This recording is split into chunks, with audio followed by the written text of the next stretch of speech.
there have been some clear changes in the mechanisms for aid delivery in some contexts.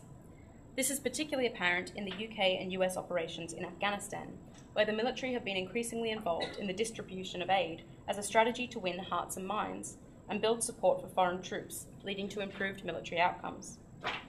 For the UK, this has occurred largely through DFID, FCO, and Ministry of Defence work through the Stabilisation Unit.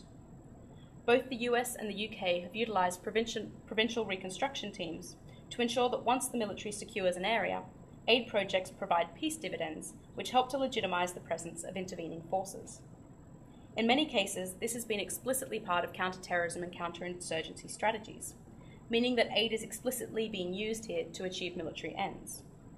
Under the rubric of counter-terrorism, the US has also constructed schools in Kenya and dug wells and manned health clinics in the Horn of Africa.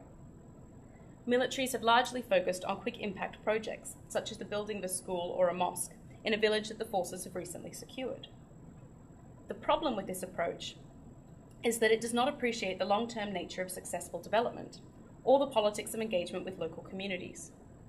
A growing body of literature has emerged suggesting that the approaches that militaries are using have been largely ineffective, both in terms of development, but also in terms of military objectives. In some instances, the military has partnered with more traditional charities and local NGOs to deliver aid projects.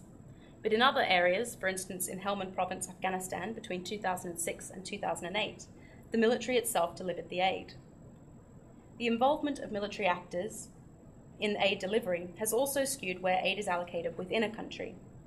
In Afghanistan, much US and UK aid has been focused on the areas where military conflict is most intense in order to win hearts and minds. But aid organisations argue that this is also where aid has the least impact, and that it should instead be channeled to more stable areas, for instance in the north of Afghanistan, where there is a greater capacity for development.